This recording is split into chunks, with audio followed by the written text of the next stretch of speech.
आज हम आपको बताने जा रहे हैं नव दुर्गाओं में माँ गौरी के बारे में। उनका क्या स्वरूप है, उनकी क्या कथा है, उनको लगता है क्या भोग, जो इस बारे में हमें बताएंगे पंडित सुनील भारद्वाज जी। नमस्कार पंडित जी। जय माता श्री। जय माता श्री। आज आप हमें, हमारे व्यूवर्स को बताइए कि माँ गौरी का स्वरूप क्या है। माँ गौरी का ये स्वरूप नवदुर्गाओं में सबसे मन को भाने वाला है, क्योंकि आज के स्वरूप की बात करते हैं तो ऋषभ पर सवार।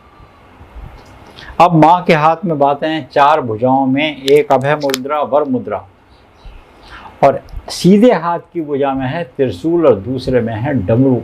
ऋषभ पर सवार नंदीश्वर भगवान शिव के परम भक्त हैं ये तो, और भगवान शिव के समझ लीजिए गण हैं ये। और इनकी सवारी, और माँ के पास जब सवारी आ गई और डमरू भी आ गया और त्रिशूल भी आ गया, आपको जीवन में आ रही विघ्न बाधाओं को दूर करेगी।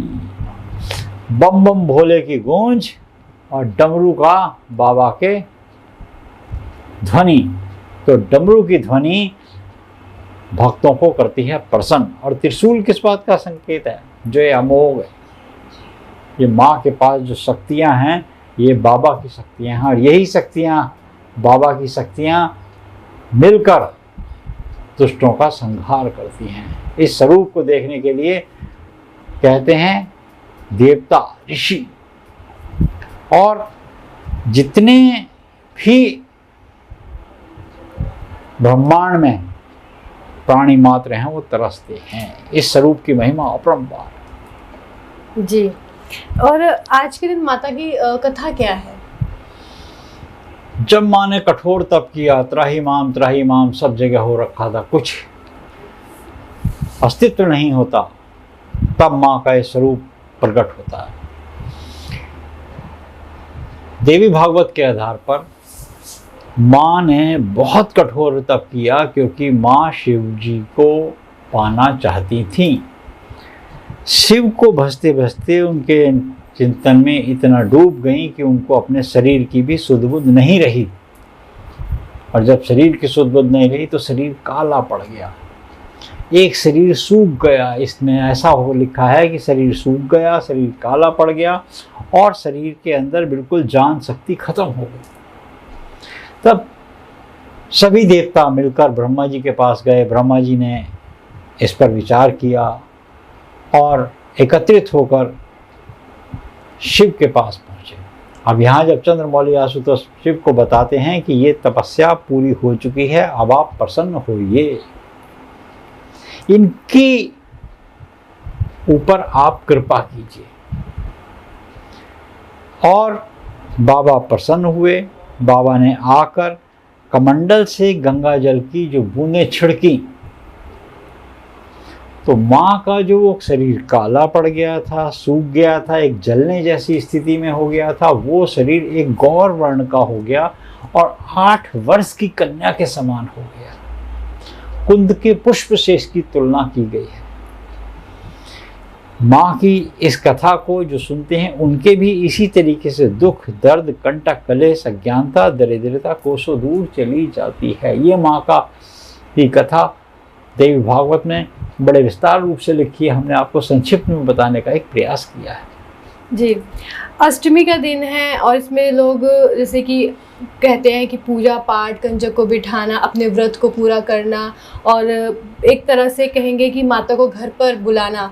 तो इसके बारे में बताइए कि कंजक जैसे अब बुलाते हैं तो कन्या पूजन यहाँ इसमें कैसे की जाए? देखिए, अष्टमी के दिन जब आप कन्या पूजन करते हैं, जो लोग अष्टमी करते हैं उनके लिए बड़ी सरलता से इस बात को हम समझा देते हैं कि सबसे पहले तो आप कन्या पूजन का आयोजन करें। हलवा जो भोग है माँ को, पूड़ी, चने, जो भी आपने मिष्ठान में, इसके अलावा खीर आदि जो भी बनाया हो। अब उसके बाद सबसे पहले होम करें। होम में आपने जो नारियल हमने पहले दिन रखवाया था आपको उत्तर की दिशा में और ईशान में माता को बिठाया था, और उसके अग्नि प्रचंड कराई थी साउथ ईस्ट में। नारियल निकालिए, नारियल में खोलकर उसको, नारियल को, उसकी गिरी सब में 9 हिस्सों में बांट लीजिए। भोग में दीजिए, हवन कुंड में दीजिए, छींटा लगाइए उसका, उसके बाद तिलक आदि करके हवन आप पूरा समापन कर लीजिए। 9 कन्याओं का आयोजन कीजिए, कन्याओं को उत्तर और पूर्व के मध्य बिठाइए, एक लांगुर को भी बुलाइए। साथ में कन्याओं को जब आसन देंगे, आसन समर्पयामि, सबसे पहले उनको आसन समर्पित कीजिए। आसन जब आप दे देंगे तो उनके चरण गंगा जल हो, गर्मी में भर लीजिए, उसमें गंगा जल से उनके चरणों को धोइए। माँ आप हमारे यहाँ आई हो, अपनी चरण पादुका आप हमारे यहाँ छोड़ जाओ, हमें आप आशीर्वाद दो। इस तरीके से आप उनसे विनती करते रहिए। मंत्रों का उच्चारण मन में आपके जो मंत्र आपको आता है सरलता से उस मंत्र का उच्चारण आपके चलता रहना चाहिए। इस समय में जिस समय कन्या आती हैं, भागवत में ये भी लिखा है, उस समय क्रोध नहीं करना, बहुत ज़्यादा आवेश में नहीं आना, बहुत ज़्यादा अपशब्दों का अपशब्द तो बिल्कुल ही मना कर गए। क्रोध में नहीं आना, आवेश में नहीं आना, अपशब्दों का इस्तेमाल नहीं करना, किसी को झटका नहीं है, डांटना नहीं है, फटकारना नहीं है, तो ये सब चीज़ें कही गई हैं।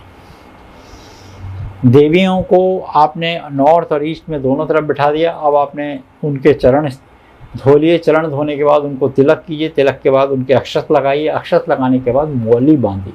और मोली याद रखिएगा, कन्या के विवाह से पूर्व जो मोली बांधते हैं वो सीधे हाथ की तरफ मोली बांधी जाती है, विवाह उपरांत उल्टे हाथ की तरफ मोली बांधी जाती है महिलाओं में। तो विशेष रूप से कन्याएं हैं और छोटी वर्षीय कन्याएं, 1 वर्ष से लेकर 10 वर्ष तक की कन्या होनी चाहिए। इन कन्याओं को आप पंक्तिवर जब मोली बांधेंगे तो मोली बांधने के साथ साथ उनको जो भी आप माता के श्रृंगार का सामान या कोई ऐसा सामग्री जो भेंट देना चाहते हैं, 9 कन्या और 1 लांगुर के लिए लेके आए हैं, तो उन्हें भोग के साथ दिए। हलवा, पूड़ी, जो भी आपने चने आदि बनाए हैं, जो सब्जी बनाई है आपने, वो उनको भेंट दीजिए। और कोशिश ये करिए अपने हाथ से निवाला खिलाइए, कुछ ना कुछ मुंह झूठा करके वो अवश्य जाएं। उसके पश्चात उन्हें दक्षिणा जरूर दीजिए, कुछ ना कुछ दक्षिणा जरूर दीजिए। और जो आरती की थाली है वो भी उनके आसपास घुमा दीजिएगा।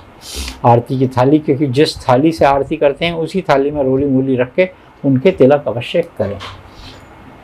जब कन्याएं जाने लगें तो उनको जो ले जाने की व्यवस्था है, जो भी प्लेट दी है आपने, जो भी सामग्री दी है, फल दिए हैं, वो उनको ले जाने के लिए कोई थैला दीजिए। और ये उनसे बताइएगा कि कोई बच्चे कभी कभी खाते हुए चले जाते हैं, गिर जाता है, तो ऐसा ना हो रोड पे गिरे जी। तो इस बात का आपने ध्यान रखना होगा। ये बात विशेष रूप से समझने की है। और कन्या जब जाएं आपके घर से तो उनसे आग्रह कीजिए, या देवी सर्वभूतेषु दया रूपेण संस्थिता, या देवी सर्वभूतेषु लक्ष्मी रूपेण संस्थिता, या देवी सर्वभूतेषु सरस्वती रूपेण संस्थिता, या देवी सर्वभूतेषु काली रूपेण संस्थिता। सरस्वती, काली, दुर्गा, लक्ष्मी हमारे घर में सदा वास करें और हमारे घर पर कृपा बनाकर रखें। और मैया आप हमारे यहाँ इसी रूप में प्रतिवर्ष आती रहें, हम यथाशक्ति आपका सेवा भाव करते रहेंगे। ये इस तरीके से कन्या पूजन का पूरा विधान कहा गया देवी भागवत में। इसको जो लोग नहीं कर सकते, कोई वृद्ध है, कोई इस अवस्था में नहीं है, तो मानसिक रूप से भी इसकी पूजा कर सकता है। जी, बहुत बहुत धन्यवाद। हमारे व्यूवर्स को आपने माँ महागौरी के बारे में बताया। आप लोगों को ये वीडियो कैसा लगा कमेंट बॉक्स में कमेंट कीजिएगा, लाइक शेयर सब्सक्राइब करना मत भूलिएगा। जय माता की। हर हर महादेव।